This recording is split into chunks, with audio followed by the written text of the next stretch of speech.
and wealth management in its core area of interest. Mr. President, most distinguished colleagues, the enactment of the bill will help in transforming the mining and geological fortunes in Nigeria by producing desired manpower and expertise that Nigeria is yearning for. Distinguished colleagues, the Federal Minister of Mines and Steel Development's roadmap for the growth and development of the Nigerian mining industry has set the following targets. A, increasing the sector's contribution to the nation's GDP from current 0.4% to at least 5% by the year 2023 and 10% by 2020.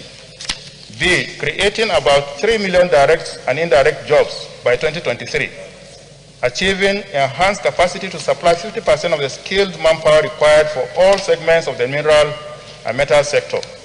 C, facilitating the production of coal needed to fire coal-fired power plants that will contribute at least 30% of the nation's power generation by 2023. Mr. President, distinguished colleagues, these laudable targets cannot be achieved without the available and necessary skilled labor to work in the industry, hence the need to establish the schools of mines and geological studies, GUYUK. It is pertinent to add that there is a large mineral deposit in the GUYUK area, and the Boer Group has already taken steps to set up a cement factory in GUYUK. The school will thus contribute in the development of the mining sector in that area. I therefore urge you all, my distinguished colleagues, to support this bill aimed at establishing the Federal School of Mining and Geological Studies, GUYUK, and pass it into law, in line with Order 77, subsection 3 of the Senate Standing Rules. A compendium of the financial implications of the bill is attached. I thank you for your attention, and I so submit. Thank you, sir. Thank you. Senator Amakura, please.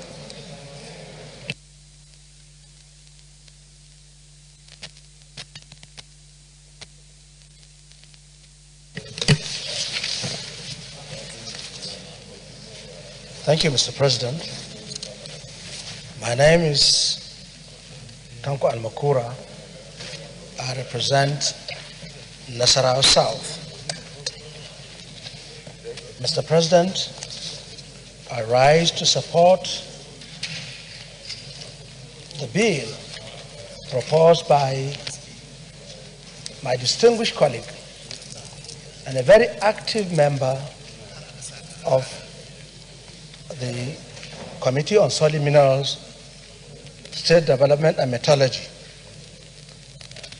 for an act for the establishment of the School of Mines and Geological Studies in GUYUK, Adamawa State. Mr. President, the need for the establishment of this school cannot be overemphasized. Mr. President and distinguished colleagues can recall that early this year, our committee has proposed a bill that has passed first reading that has to do with legal framework and mining jurisdiction issues that will unbundle the sector. This will be in line with the diversification policy of Mr. President. Like we all know, very critical sectors are earmarked for the success of this diversification policy. And solid mineral sector is one of such sectors. And I believe that when this bill comes on stream, especially that of the mining jurisdiction, where the mining sector will be open for participation by all and sundry major investors, small and artisanal miners, I believe this country will succeed in ensuring wealth creation and job opportunities. And I believe that if this school is established, it will further strengthen this Senate's view with regard to local content. Because local content is not limited only to material things. It includes even local power base that our country will be able to produce.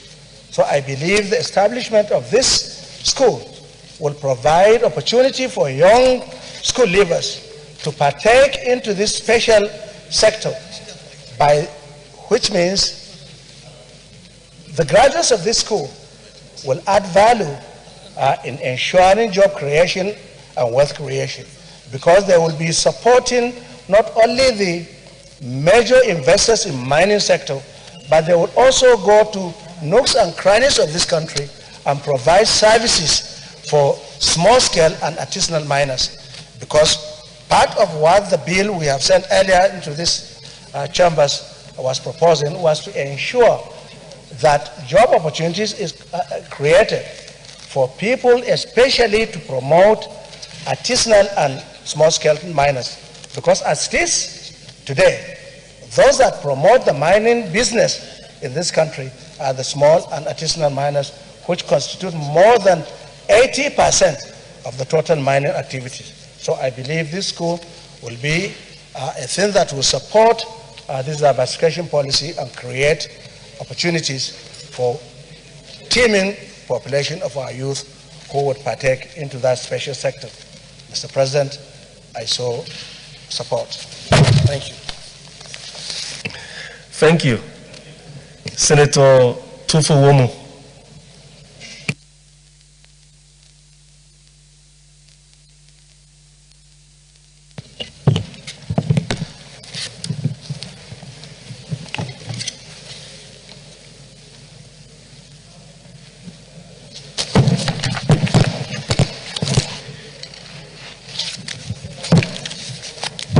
Thank you, our Senate President.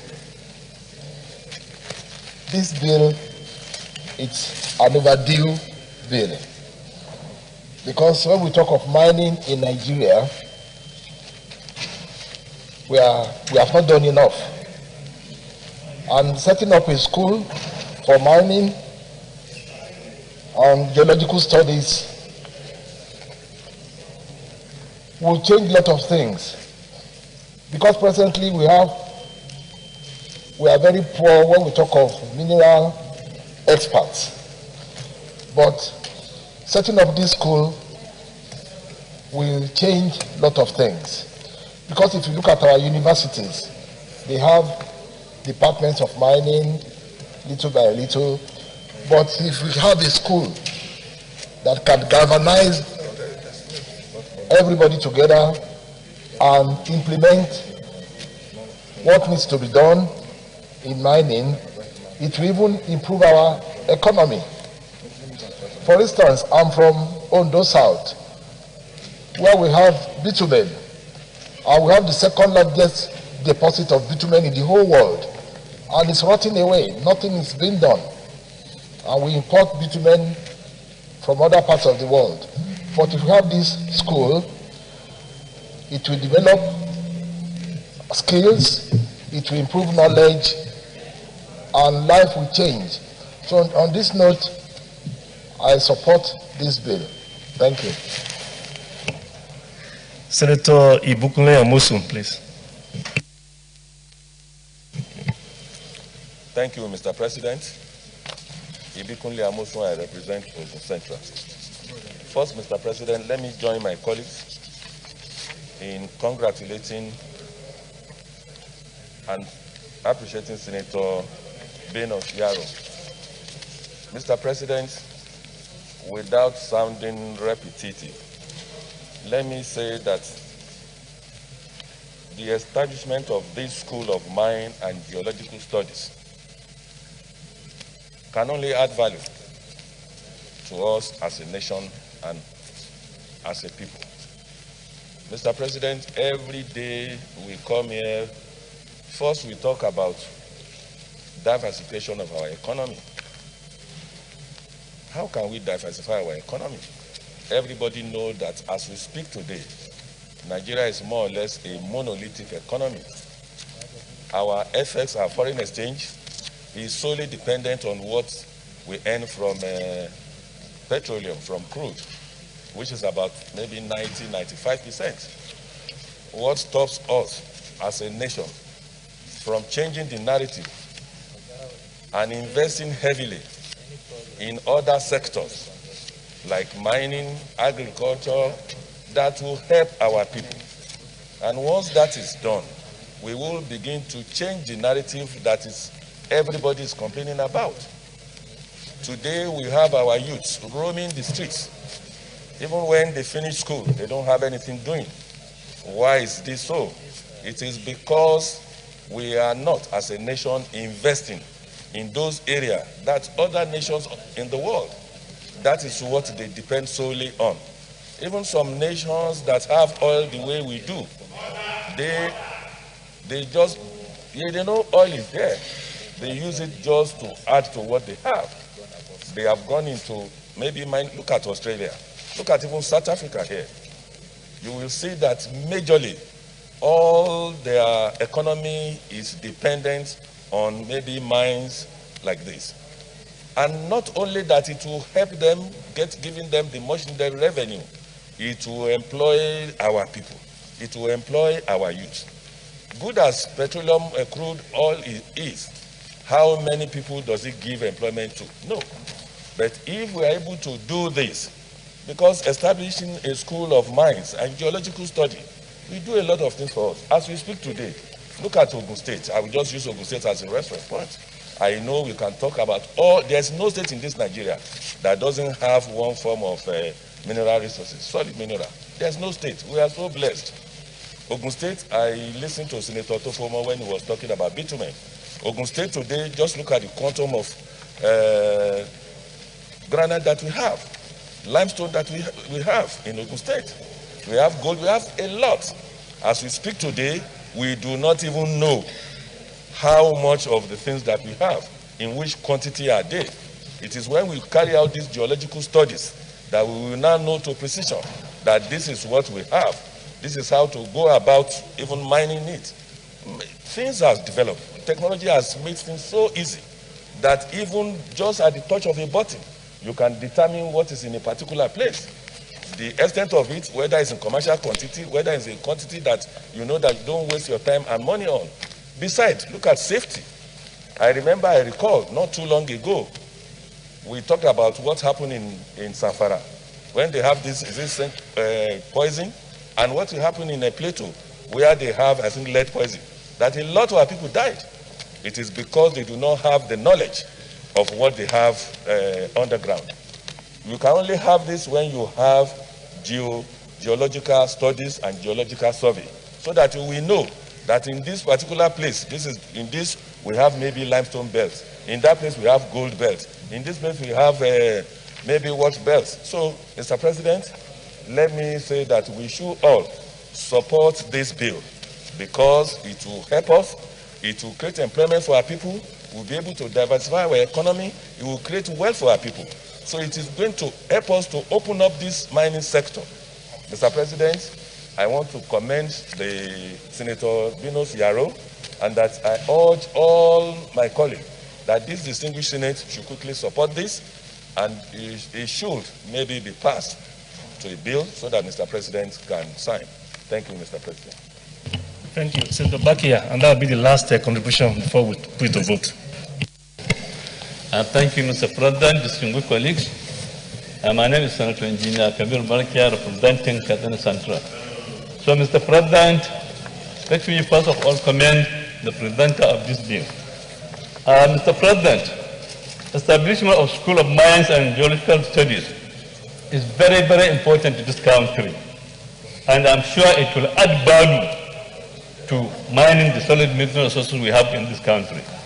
The over-dependence on oil, Mr. President, distinguished colleagues, of course, we have to really look at other means of getting our revenue. So therefore, this solid mineral resources and also the agriculture, as I mentioned here, they are the backbones that, of course, we can support the revenue of this country. Therefore, establishment of this school will definitely add value to this sector. And Mr. President, not only maybe in Adamawa State, for example, in the Northwest, almost there are many deposits of solid mineral resources, Zamfara, Kebbi, Katsina. So therefore, we can also establish similar schools in all these dons that yes, we are expecting first to get this settlement so that at least to support the revenue of this country. So, Mr. President, distinguished colleagues, in as much as, yes, I support this bill, I also calling for my colleagues to support this bill so that, yes, we can diversify in our economy. Thank you very much, Mr. President, distinguished colleagues. Thank you very much. Let me join our colleagues in commending Senator Binus Yaro for bringing this bill. Frankly, it is a no-brainer, as already articulated by all of the speakers. We all know that there is so much dependence on revenue from oil, and we know that we have so much reserves in the solid mineral sector. And clearly, establishment of this school will help us to raise the requisite manpower to help address that sector. So having said that, I'll put the question. Those in favor that this bill be now read the second time say aye, and those again say nay. The ayes have it.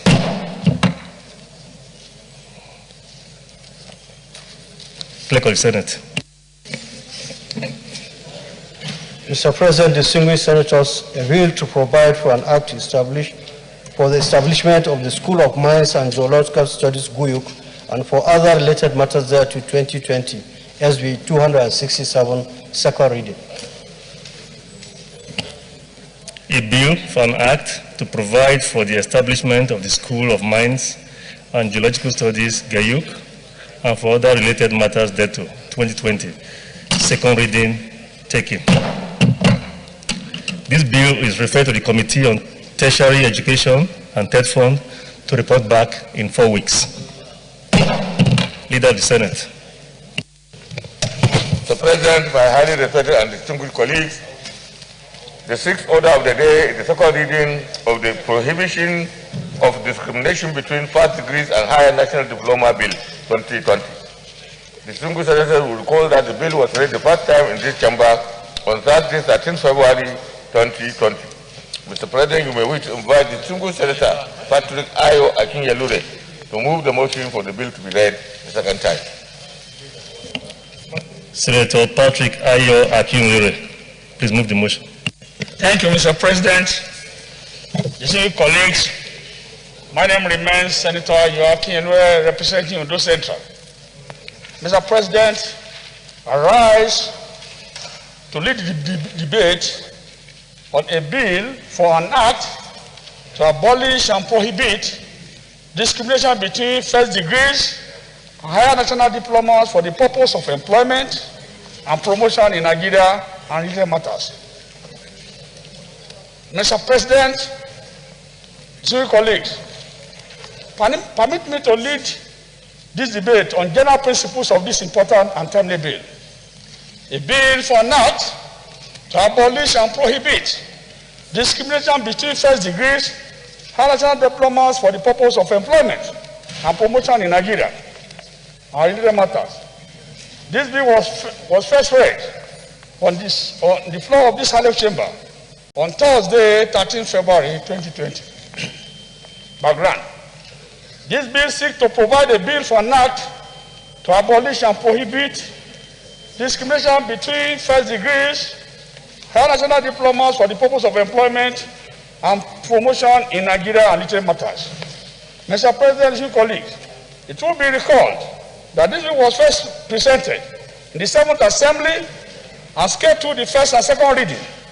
It is also worthy to note that the executive arm of government has since then commenced implementation of part of the bill through circulars and directives to ministries, departments, and agencies of government. Mr. President, distinguished colleagues, it is sad to know that, as I speak, thousands of would-be polytechnic and technological students are contemplating or have decided to opt for university education because of perceived and real discrimination against HND graduates. In relation to their counterparts who are university degree holders, should this contemplation continue to occur, there is bound to be a vacuum created in our labor market with their consequences. It is worthy of concern to know that over the years, several entities have been put in forth to these federal civil service authorities to put a stop to some glaring wage disparities and discrimination against HND holders, and all this have been to no avail. To make the matter worse, Mr. President, certain government personnel are known to openly discriminate against HND holders to the extent of limiting their career progression within the hierarchy of same government, both at state and federal level. Even the private sector establishment is no exception. Mr. President, it is also worthy of note to inform all the civil colleagues of this Honorable Chamber that the Civil Defense, Correctional Service, Fire and Immigration Service Board, at its board meeting held on 24 and 25th September 2020, took far-reaching decision towards harmonization of ranks and salaries in the four services to provide qualitative service delivery and career progression. The board approved as follows: A, withdrawal of ranking and career progression disparity between degree and HND holders. The board has withdrawn the ranking and career progression disparity between degree and HND holders. Consequently, all candidates recruited by the board with HND will be placed at Assistant Superintendent 2, Compass 08, and can rise to the highest position in their respective services without discriminatory ceiling or hindrance. Number B, harmonization of ranks. All inspectorate ranks, from senior inspector to chief inspector at 1, are abolished, and all officers on these ranks will be converted to appropriate superintendent ranks to maintain the level of seniority of officers and ensure discipline, individuals' level of conversion, and effective date which will be worked out by the board and the services and will be communicated in due course. All ranks in the services are henceforth aligned with that of the Nigerian police. A new ranking system and badges of rank will be introduced soon. C, promotion to higher rank. Henceforth, promotion officers shall be based strictly on their individual productivity, successful attendance of mandatory courses, and exams and good annual assessment of their performance by their controller, and commander generals. D, new annual performance evaluation system. New annual performance evaluation system and reporting method have been improved and will be introduced soon. Henceforth, all officers on superior cadre and above must ensure that they fill the annual evaluation form every year and submit to their superior officers for necessary action and onward dispatch to the board through their controller, commander generals. The board shall not promote officers whose annual performance report for at least 3 years have not been received before the promotion exercise. Mr. President, distinguished colleagues, it is on this note that I urge all my distinguished colleagues to support the passage of this bill to be read the second time, so that the dispute between HND and BSc will be put to rest when this bill is passed by the Senate and is signed to law by the President of the Federal Republic of Nigeria.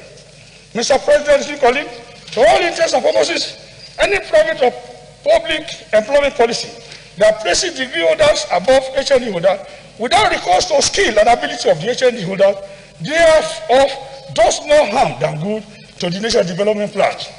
The consideration of this bill, therefore, Mr. President, by the next Senate is necessary by the need to further strengthen implementation of the government policies already in place to abolish and prohibit discrimination between first degrees and HND graduates in public and private sector establishments by providing enabling law to make enforcement possible across various sectors of the Nigerian economy.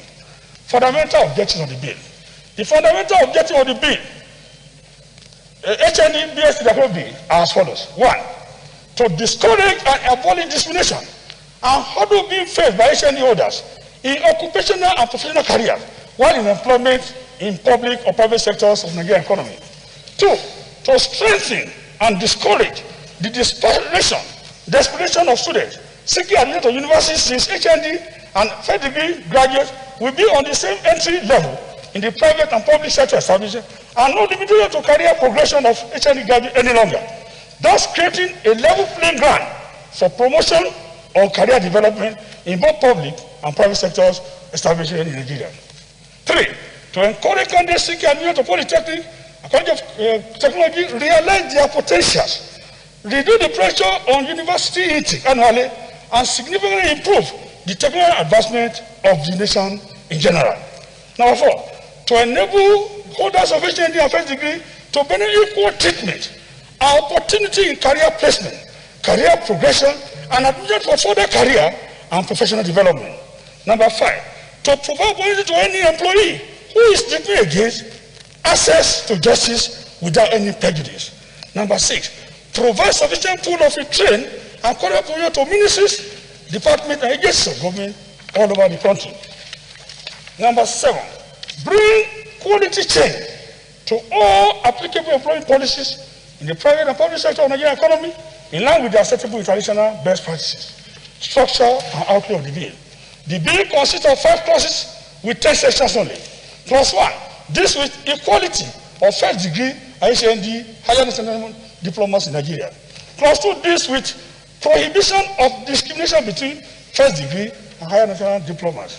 Clause 3, this with offenses and penalties. Clause 4, this with interpretation. And clause 5, this with citation. Cost implication. Mr. President, the legislative proposal seeking to abolish and prohibit discrimination between first degree and HND for the purpose of employment and promotion in Nigeria, therefore has no financial implication to government federation, to the government of the Federation of Nigeria. Conclusion, Mr. President. On my distinguished colleagues, I owe it a duty to reiterate that this bill is an attempt to provide an adequate legal framework for the implementation of prohibition of discrimination between first degree higher national diploma holders. I therefore earnestly urge my distinguished colleagues in this House chamber of the National Assembly to set a record never set and beat a record unbeatable to support this bill to be read the second time.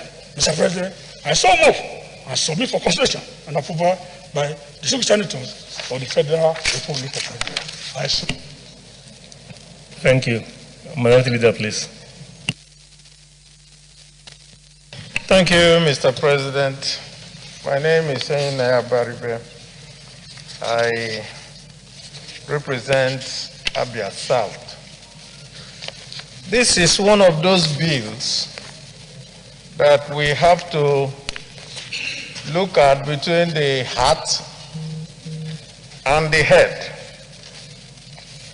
And I want to commend my good friend Akinye Lure for his effort to actually bring to fore something that is already being dealt with. So I really find it very difficult to support an effort to put in a law something that the government is already implementing. Because, in his own words, he has said on page 1, the executive arm of government has since commenced implementation through circulars and directives to ministries, departments, and agencies. So if the government has already sent out circular department, what are we doing a bill for? 2, he has also said that there was a meeting of the Civil Defense, Correctional Service, Fire and Immigration Service to take far-reaching decisions in harmonization with regard to exactly what he's saying.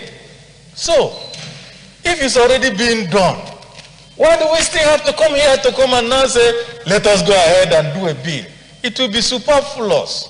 So I think that what we ought to do is that since the government has already started implementation and is already working hard in making sure that this disparity no longer exists, it's a question of encouraging the government to continue to do what it is doing. I think that we have a lot of things to do. We have a lot of work in front of us than to more or less doing this, which is like seeing the obvious and continue to insist on the obvious. So I think that we don't need to go along this line, and rather we should not continue to take legislative time on this, but rather support the government's own effort in making sure that there is no discrimination. I so submit. Thank you, Minority Leader. Senator James Manager, please. Thank you very much, Mr. President, my highly respected colleagues. James Ebiowo, Manager, CON, Delta South. Mr. President, with due respect to the minority leader, my leader of the Senate, I slightly disagree with him. In the course of my debate, you will see the disagreement. Yes. First, I want to establish the fact that I am a degree holder. I am not an HND holder. This is very significant because this bill came in the last Senate like the sponsor of the bill presented. In fact, the two last Senates. 7th and 8th. It passed. Second reading in this Senate. Unfortunately, the bill is yet to become an act of Parliament. And that is why this bill has come back to the Senate. Otherwise, this matter would have been dealt with ever since.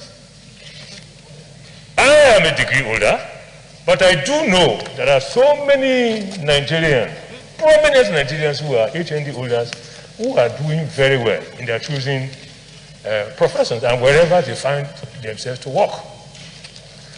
This disparity, I don't know when it all started, but the disparity itself is unfortunate. I agree, the minority leader said government has already started implementation of removing the disparity, and circulars have been sent to everybody, and seemingly all is now getting well. But this is Nigeria. In this country, universities have been established by executive fiat. And here in this Senate, several times, bills have been presented for a legal framework for universities to have that identity. This is one of such cases, in my humble view, and with due respect to my leader, distinguished Senator Abaribe from Abia State.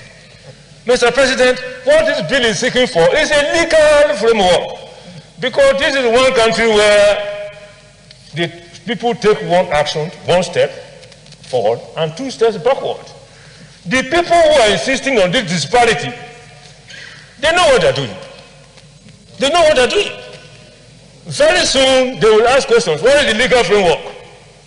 So, the sponsor of this bill, Senator Akinluri, all over one, has done a good job on behalf of all the HND holders that have been oppressed and discriminated in so many workplaces, private and public.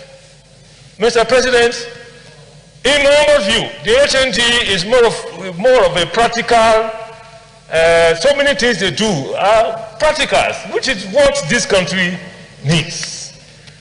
Most of the things that are done in the universities, most of the courses, not all, are theoretical.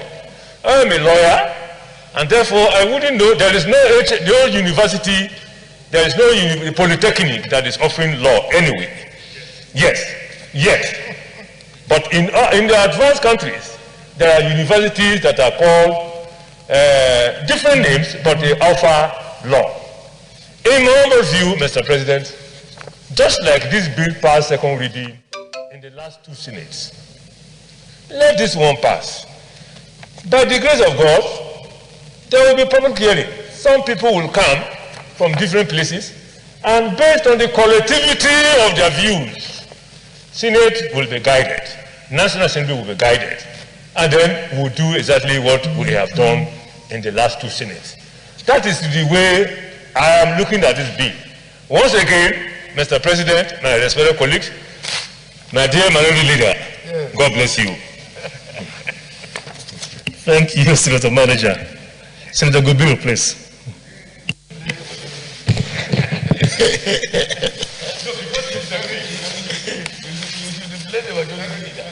Thank you very much, Your Excellency, distinguished colleagues. I start to say something about this bill. But I want us to understand one thing here. Fundamentally, the differences between HND and the BSc degree. For example, in engineering, where I belong, I have a first degree in engineering. The difference between HND and the BSc is that HND is practically oriented. And we have done that simply because that is a cadre we want.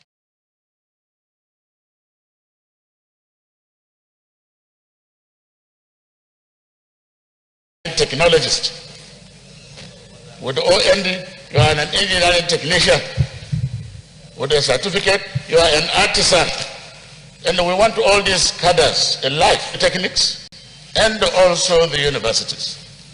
While a man that has gone through the university is an engineer, a designer, a theorist, and somebody who can design and also at the same time implement. Now, if we say that the two of them should be the same, we are changing our cadre. We are changing everything we have in the process, because there is no way you can take this one and then ask him to stand for the other. But there is one thing that we can do here. I would agree with you here. We can say in terms of promotion, the promotion, that bar should be removed. But you cannot equate all of them. But the bar should be removed, so that the man cannot stay at level 14.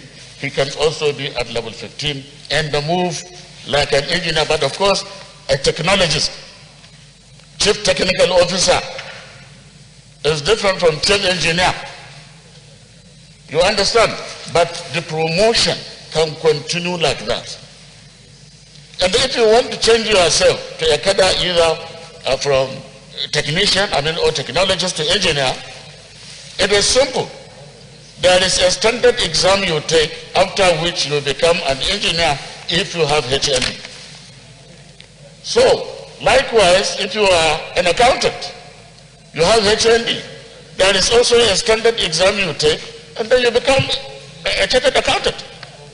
So I don't think there is any problem. There is no need to say that those differences should remain, should not remain.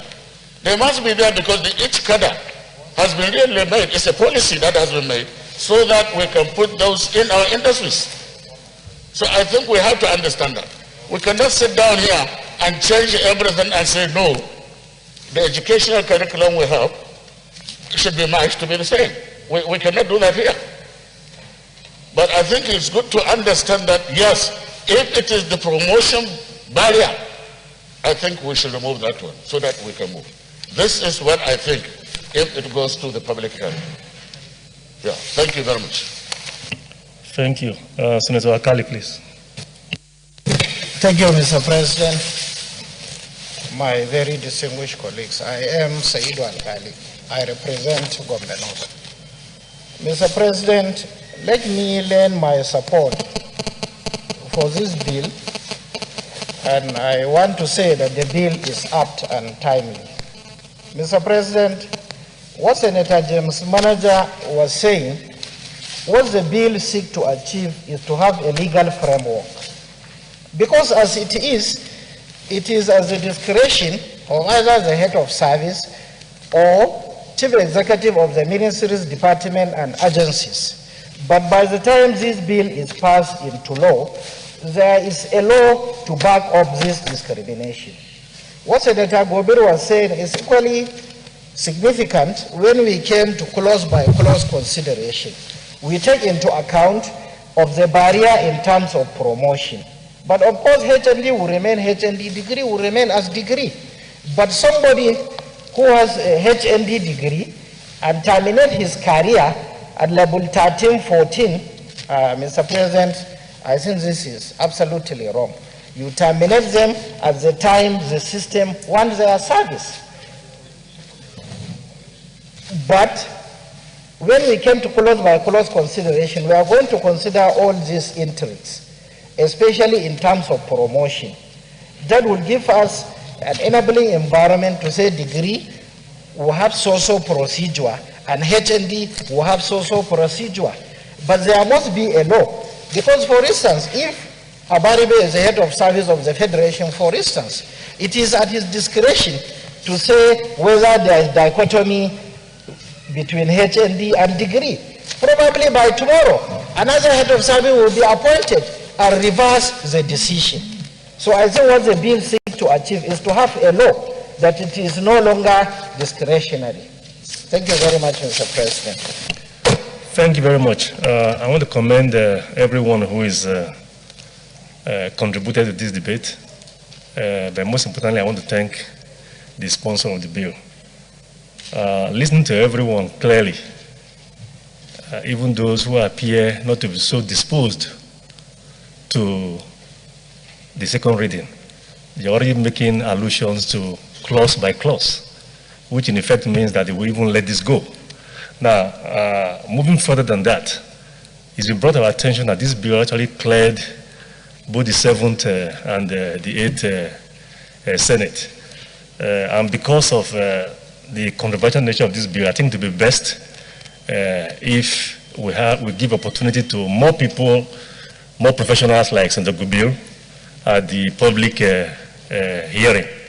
So with that, let me put this to a vote.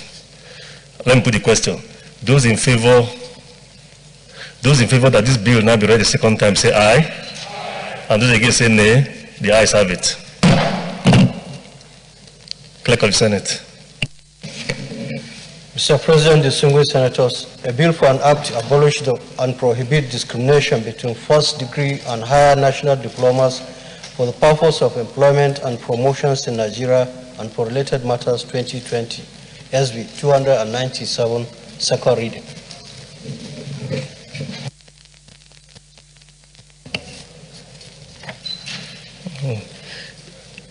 This is welfare.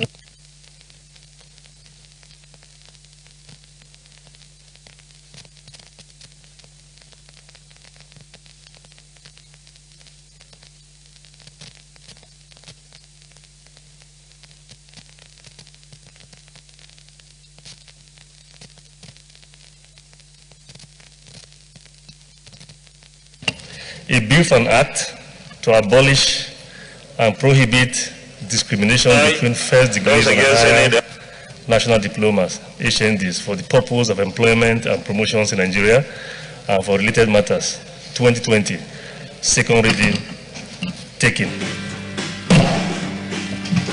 The bill is committed to the committees on tertiary institutions and third fund to report back in 4 weeks. Leader of the Senate. Here.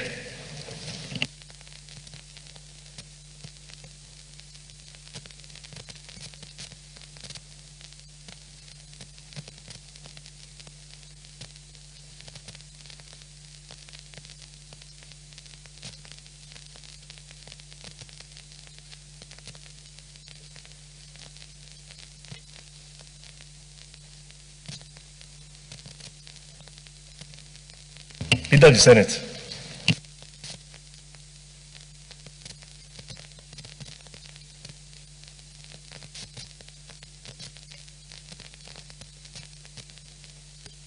I don't know, Mr. Chairman. I just want to raise an issue, regarding what we had passed. I don't know the committee. It was part of the tertiary education. Of the view that it would have been passed to establishments, because it relates more to issues having to do with establishments and service matters, rather than education. It's not education here now. It's establishment. So the referral should be to the Committee of Establishment rather than to the Committee of Tertiary Education. Well, that's my view and that's my opinion. Okay. Let it be joint. The Committee on Establishment will lead, but they will work with Tertiary and Third Fund Committee.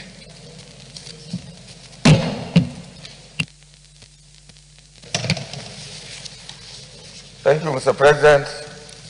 My highly respected and distinguished colleagues, the seventh business of the day, order of the day, is the second reading of the Veterans Welfare Fund Establishment Bill 2020. Distinguished senators will recall that the bill was read the first time in this chamber on Thursday, 5th March 2020.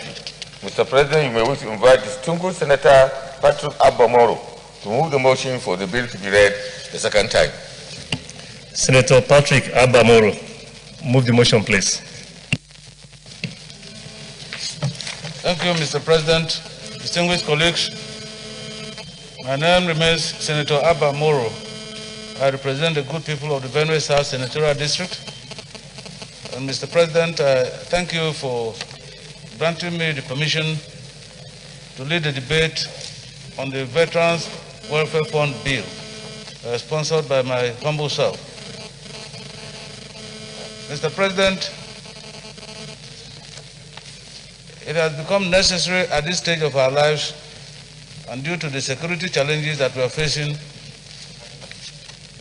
to have a bill, a legal framework for the establishment of a fund for our veterans who serve this country assiduously. And so, Mr. President, with your kind permission, I move this motion. Please proceed. Thank you, Mr. President. Mr. President, distinguished colleagues, may I humbly seek your consent to lead the debate on this very important bill. The bill was read for the first time in this revered chamber on Thursday, 5th March 2020. Mr. President, most respected colleagues, may I use this opportunity to highlight some of the objectives and intent of the bill, which certainly will not just furnish justification for this deserving legislative advent, but will also motivate the National Assembly to accelerate the legislative process in passing the bill into law. The bill seeks to establish the Veterans Welfare Fund so as to provide financial and other forms of assistance and benefits to serving and retired members of the Nigerian Armed Forces.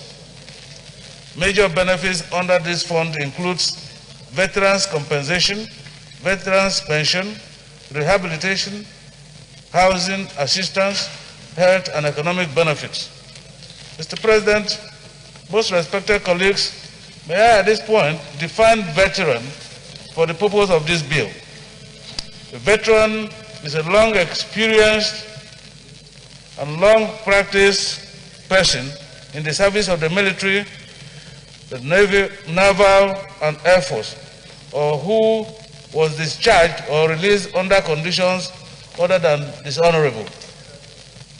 This definition explains any individual who has put in 15 years and above in the service or has successfully completed his service years in any branch of the Nigerian Armed Forces or discharged under conditions other than dishonorable.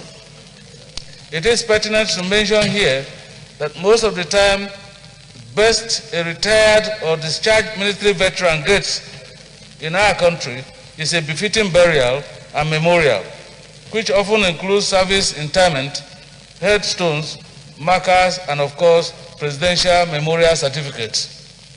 The Veteran Welfare Fund, when established, will enhance the welfare of serving or retired members of the armed forces in compensation of the enormous sacrifices they have made or are making. This bill intends to boost patriotism, gallantry, and morale in the men at the front line. Mr. President, respected colleagues, I humbly urge you to support this bill and give it an accelerated passage because, Mr. President, this is the first manifestation of a concern for our serving soldiers. And Mr. President, I believe that it will encourage our soldiers and young ones to also desire to make sacrifices for the security of this country. And at this moment of our security challenges, I think it's an appropriate time for us to encourage our soldiers to put in their best to secure this country for Nigerians. Thank you, Mr. President. I so submit. Thank you, Senator Gubir. Thank you very much, Your Excellency and distinguished colleagues. I want to seize the opportunity to commend the mover of this bill, or the sponsor of this bill, because of its importance. The bill is very important in the sense that we have a lot of challenging security situations in this country. And therefore, the only way we can be able to encourage the military, air force, or paramilitary, or whatever, I think is to come up with this kind of bill, so that at least their welfare can be really or adequately be taken care of. But there is only one issue that I have seen here. The distinguished senator has not stated how this fund will be, where we are going to fund this. So there must be a way to raise some funding and then put into this. I think this is an area where I have seen maybe if he has any option of how it can be funded, I think it would be a good idea. But certainly it is very, very good. And I support the bill, and I want everybody to support it so that it can be given speedy passage. But the only thing, like I said, is the funding, how the funding is going to be done. Is it from the military money, or from paramilitary, or whatever? If there is anything, let us know about it. Thank you. Senator Digi.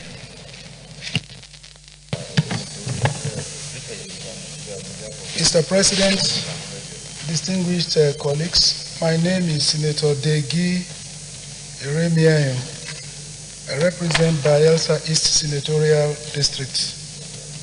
It is my pleasure to make brief contribution to these debates concerning the establishment of Veteran Welfare Fund in this country. Mr. President, distinguished colleagues, at some point in my life and career, I have functioned as a chairman, executive elected chairman of my local government area.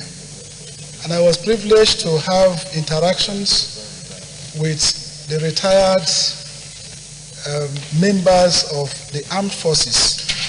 During the Armed Forces Remembrance Day celebration, we will go and take salute, and the retired military men will, carry out their parade. I had the privilege to, not perceiving, but feel it, and see the level of poverty that these people are facing. The welfare challenges that these people are facing is beyond the imagination of some of us that have not been privileged to have encounter with them. Mr. President, the truth about the matter is that because of the regimented nature of their service and the regulations guiding their operations, they don't even have time to carry out any form of business. They don't have time, unlike others who serve in the public service. You can go into agriculture, you can do other businesses while in service. But the members of the armed forces, officers and men, will not even have the time to engage in other businesses, not to even talk about agriculture. So, Mr. President, the truth remains that if something is not being done in this direction to guarantee their future, the motivation and morale of members of the armed forces will always remain at this level. And I totally agree with the sponsor of this bill that we need it so much at this point in our life as a nation than any other time, that we are faced with so much of security challenges. If it is done, it will guarantee their future. It will show that truly we are determined and committed to the welfare of security personnel in this country. And of course, that will translate to better performance, ability to, deal with the challenges we have in this country with regards to security. So, Mr. President, I support this bill so much so that I am convinced, because if it is passed to law, not necessarily that we have to emphasize it over and over, it guarantees their future and will ensure that their morale will be high, they will be motivated to perform. It is on this note that I want to say that the bill be supported by my colleagues and allowed to continue this stage that it is going through the second reading. Thank you, Mr. President.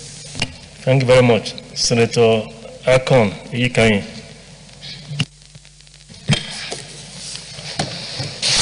Thank you, Mr. President. I'm Senator Akon Iyikanyi, representing Akwa Ibom South Senatorial District. Mr. President, distinguished colleagues, I want to join my colleagues in commending my brother, Senator Abba Moro, for leading this debate on the Veteran Welfare Fund bill. I want to also add my voice to sympathize with our retired security personnel from the military, Navy, Air Force for what they passed through after retirement, particularly the military called Nigerian Legion. If you've interacted with them, as the last speaker said, each time you get in contact with this class of men that risk their lives to serve the nation, to protect us. For example, what is going on presently in Nigeria, you have the military men at the war front fighting the Boko Haram. Most of them are men, and they are moved out from the war front back home.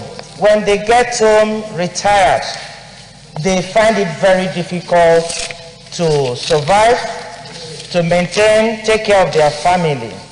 And so this bill is coming at a very right time. It will help to encourage those who are there fighting to protect the nation to put in their best, knowing that at the end, they will be rewarded on retirement.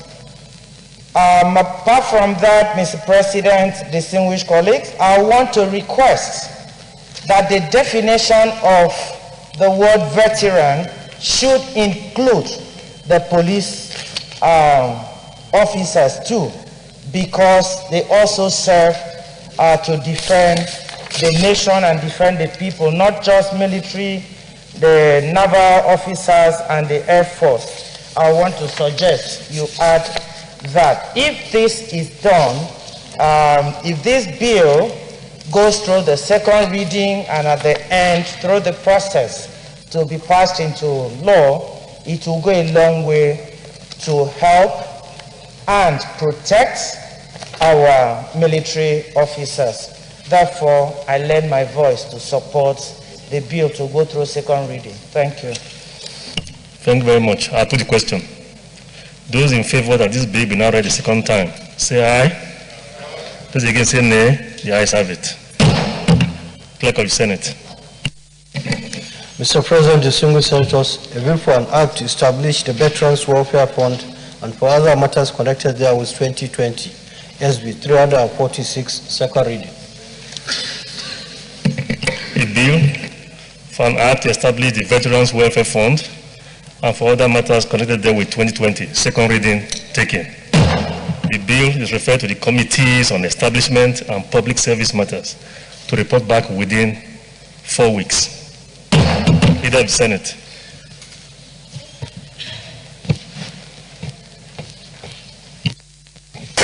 Mr. President, my highly respected colleagues,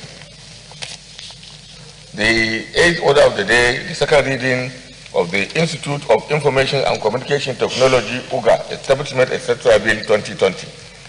Distinguished colleagues will recall that the bill was read the first time in this chamber on 7th July 2020. Mr. President, we wish to invite distinguished Senator Patrick Ifeanyi Uba to move the motion for the bill to be read the second time. Senator Patrick Ifeanyi Uba, please move the motion.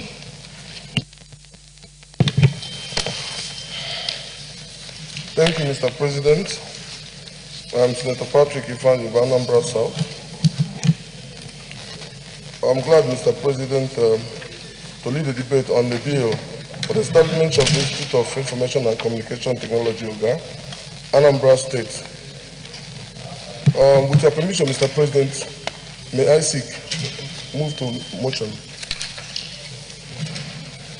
Those in favor of the motion say aye. Those against say nay. The ayes have it. You may proceed. Thank you, Mr. President. Distinguished colleagues, it gives me joy and satisfaction to lead the debate on this bill for the establishment of the Institute of Information and Communication Technology, OGA, Anambra State. The bill was read for the first time in this Hallowed Chamber on Tuesday, 7th July 2020.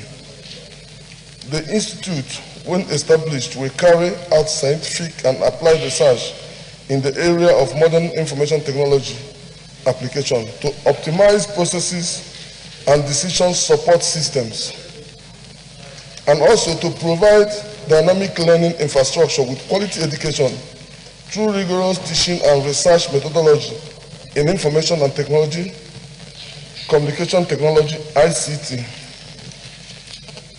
The Institute will provide academic programs with quality curricula focused to forge professionals, experts and scholars in the field of information technology, communications, electronics, software engineering, and telemedicine.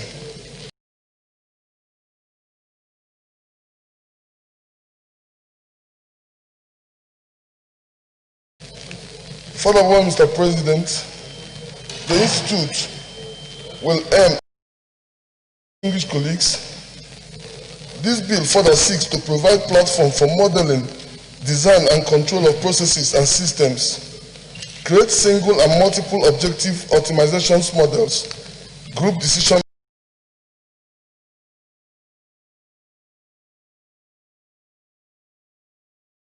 models, desktop and web-based software systems for research and study to enhance modeling and optimization of automobile breakthroughs, renewable energy sources, and for night vision devices.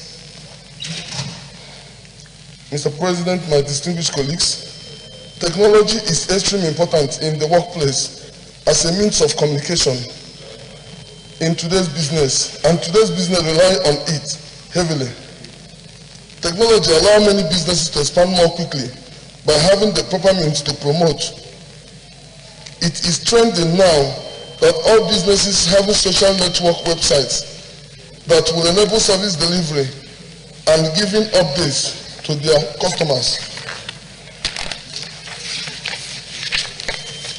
Mr. President, it is in my view of the foregoing that this bill, which seeks for an act to establish an Institute of Information and Communication Technology, to, among other things, 1, to provide full-time and part-time courses in information and communication technology, engineering technology, applied science, management science, and other fields of study leading to the award of ordinary national diploma, higher national diploma, and certificate in specialized programs, to provide facilities and encourage research in all its area of focus to aid the development of Nigeria in the area of industry, commerce, technology and engineering, etc.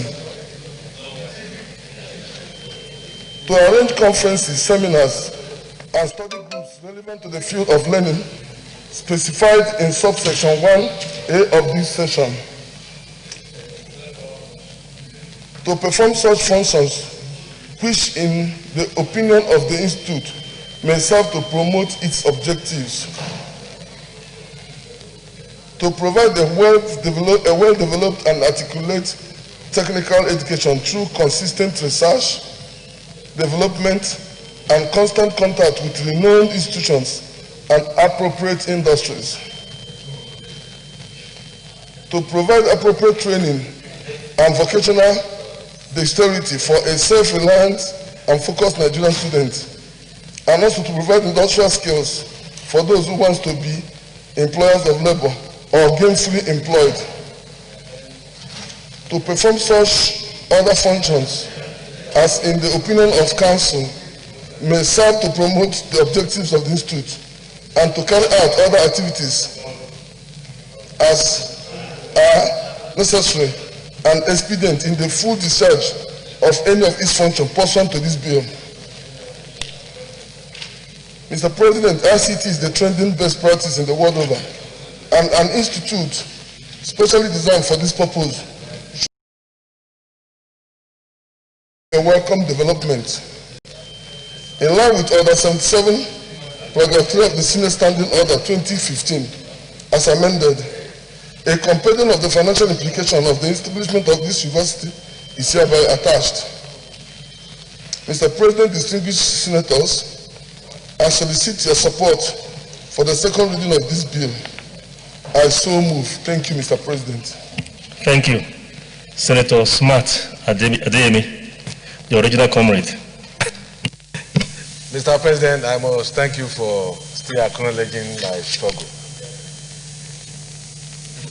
Mr. President, I rise to support this bill, well articulated by my brother, distinguished Senator Ifeanyi Ubah. There's no doubt, Mr. President, that information technology is fundamental to everything we do globally now. Its importance cannot be overemphasized. Perhaps this is one of the greatest discoveries of the 21st century. It is key for acceleration of socio-economic activities. It is key to maintaining peace, stability, unity of nations of the world. There is no amount of money or time that is too much to be devoted, or resources to be devoted towards the development of information and communication technology. Because today we live in a world of technology. I hold the view, Mr. President, that this bill deserves the support of every one of us because of its importance.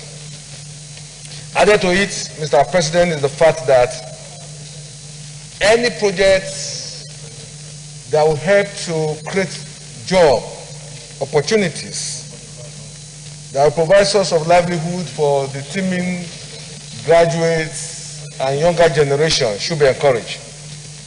And I hold the view, Mr. President, that we have enough resources as a nation to set up this institution that this bill is seeking for our approval.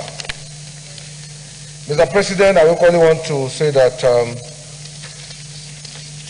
there's no number of such institutions that we can say is too many for our nation. This is a nation of over 200 million people, and with over 170 universities, uncountable number of secondary education institutions.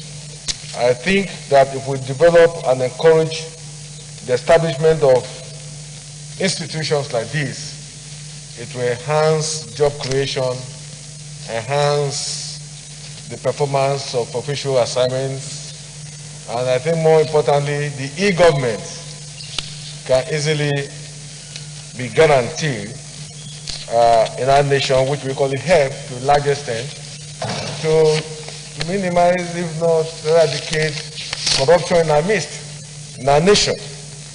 Technology, even though it could be manipulated, the fact is that it's still the safest way or the most effective ways of minimizing and apprehending criminals and corruption in our nation. So whatever it will take to set up institutions like this, Mr. President, I think it is worth the challenge and the pains that may be associated with it. And the good news is, when I look at the bill, what is being required is I think this beyond the capacity of the government.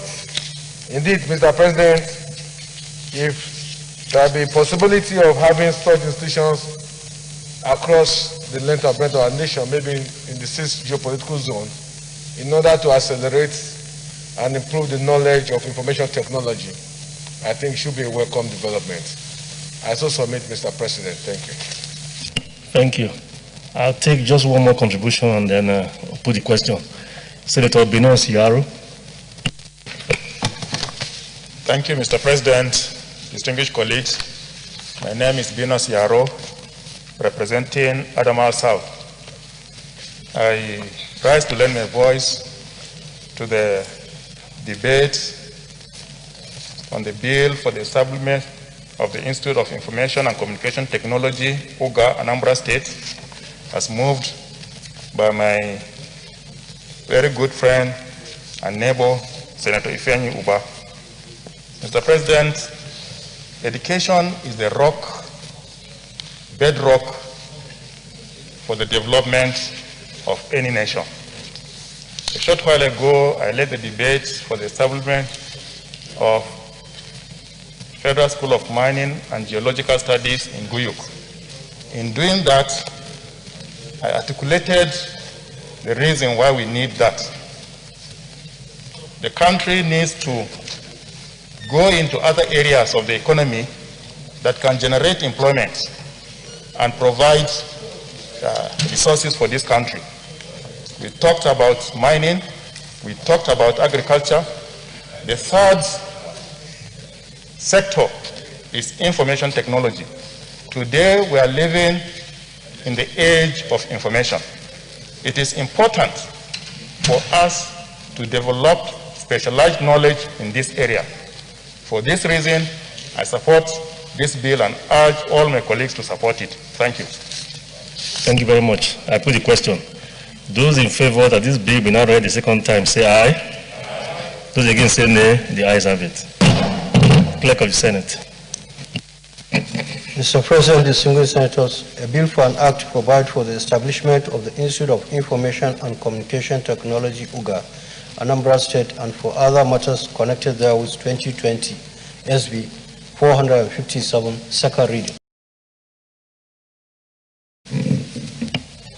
A bill for an act to provide for the establishment of the Institute of Information and Communication Technology, UGA, Anambra State, and for other matters connected there with 2020, second reading taken. This bill is referred to the Committee on Tertiary Education and TED Fund to report back in 4 weeks. Leader of the Senate. Mr. President, my highly respected and distinguished colleagues, the ninth order of the day is a bill in the name of the Deputy Senate President, and because he is presiding, to be stepped down for consideration another legislative day. I so move. Madam Leader. Thank you, Mr. President. I so second. Those in favor of the motion say aye. Those against say nay. The ayes have it. Leader of the Senate.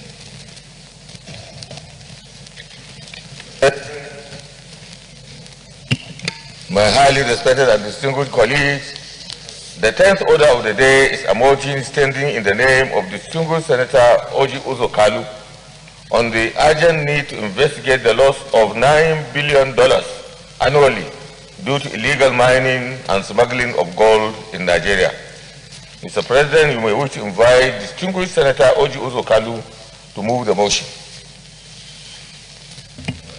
Senator Oji Uzo Kalu, the Chief Whip. Please move the motion.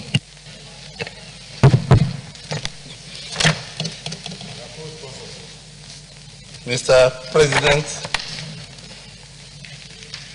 I'm leading my distinguished colleagues. My name is Oji Uzo Kalu. I represent Abia North of Abia State, Senatorial District.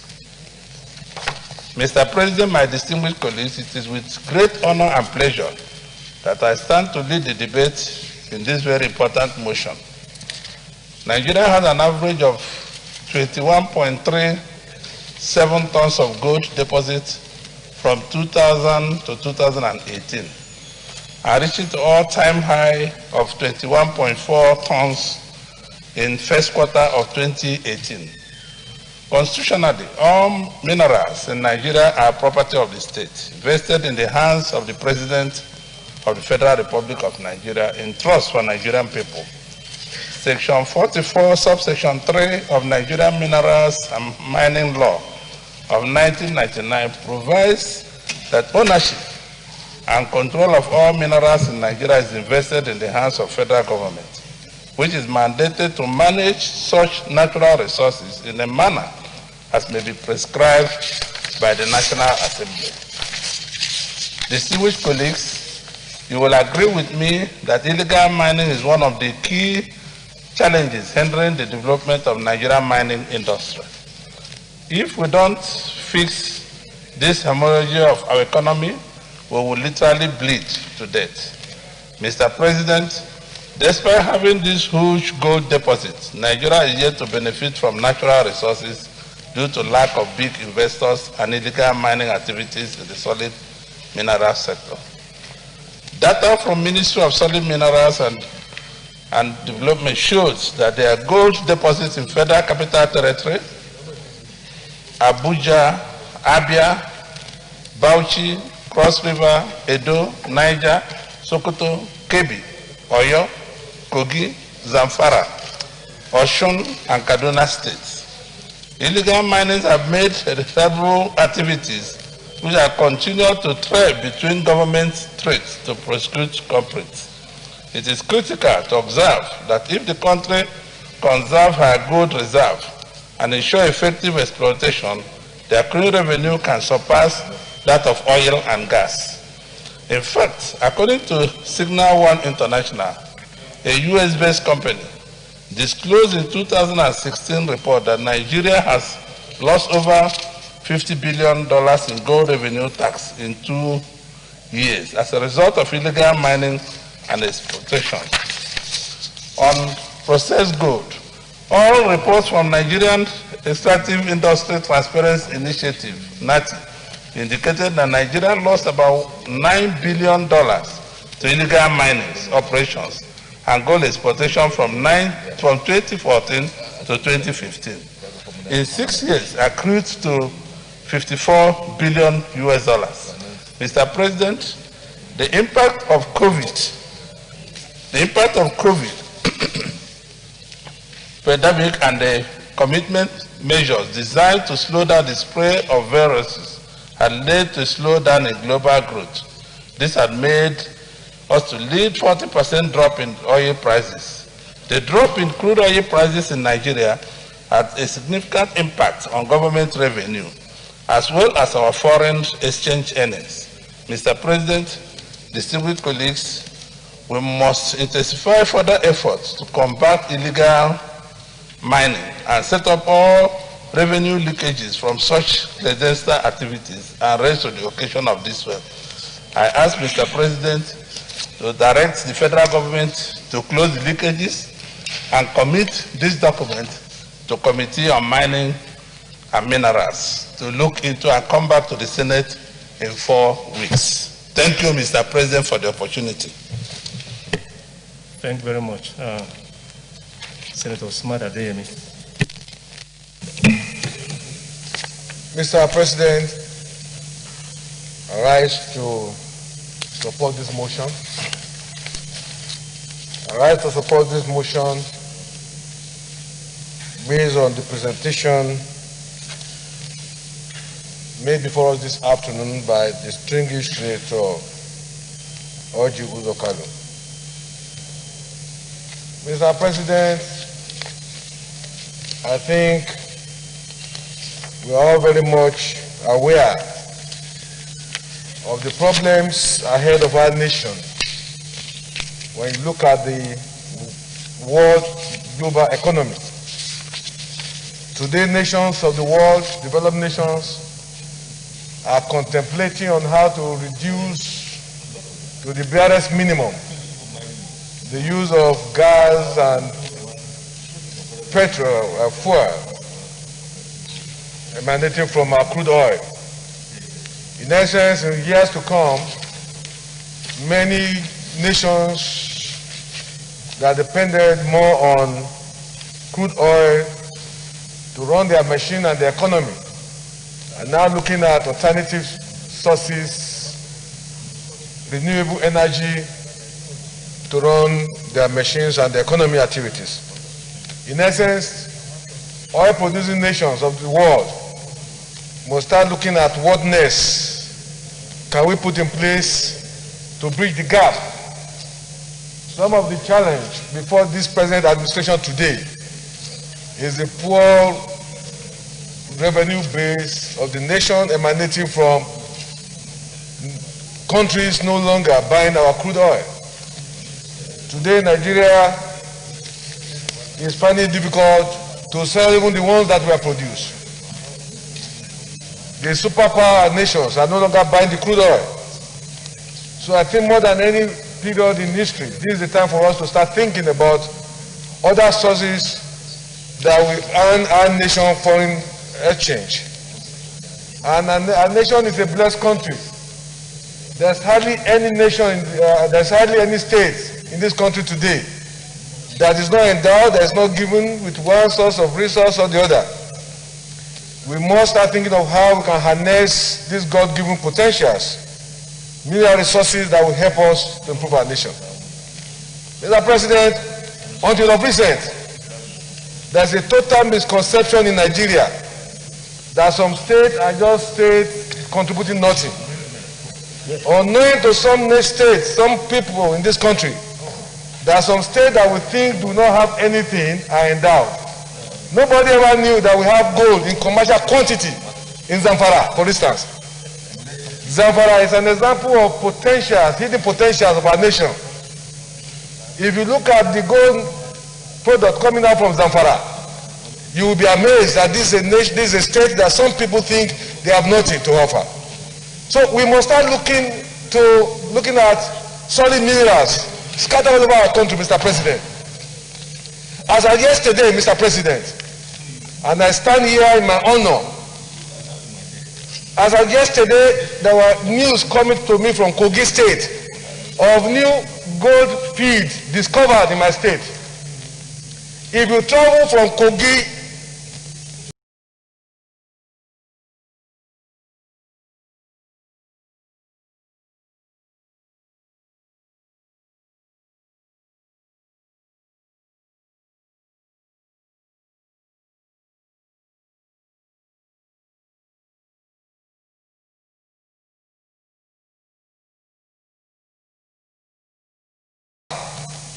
I want to thank distinguished Senator Uzo for bringing this motion. It is not just for us to talk here, Mr. President. I think we must engage the executive. If there's one sector today that deserves serious attention, it's the solid minerals of our nation. I come from Kogi State. There's hardly any part of Kogi State that is not endowed with uncountable sources of mineral resources. Iron and steel complex Ajakuta, apart from iron, steel that could easily be derived from iron ore, cement is available there. Nobody is talking about these things. These are things that we should start thinking about so that we can improve our foreign exchange earning. The problem of this government today is that the main source, which is oil, is no longer fashionable. And we must face the reality that the future economically is bleak for our nation, except we diversify now. And our diversifying is not what we should stand here and talk to and talk show. The executive must take it with all the seriousness. Mr. President, I'm a member of the Senate Committee on Solid Minerals.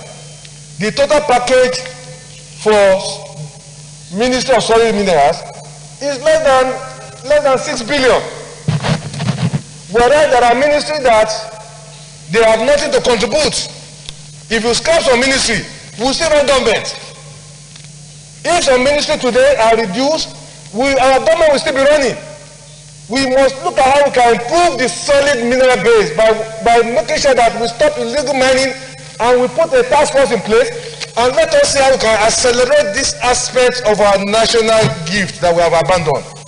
Mr. President, under your leadership, I had suggested that the money allocated for solid mineral is not just enough, it's not just an issue, because to me, it doesn't show that we even appreciate the danger ahead of us. So, Mr. President, that in Abuja here, there is a new set of generators. These generators, for your information, they don't use fuel, they don't use diesel, they don't use water. The moment you kickstart them, they run for 48 hours non-stop and supply you power. And some of them can run, they can carry weight up to 60 kV without diesel, without fuel. What is the danger of that? It means a time will come in our nation, even fuel, diesel, will not be, nobody will buy it. So what is the hope of our nation? It's in solid minerals, and it's scattered all over our nation.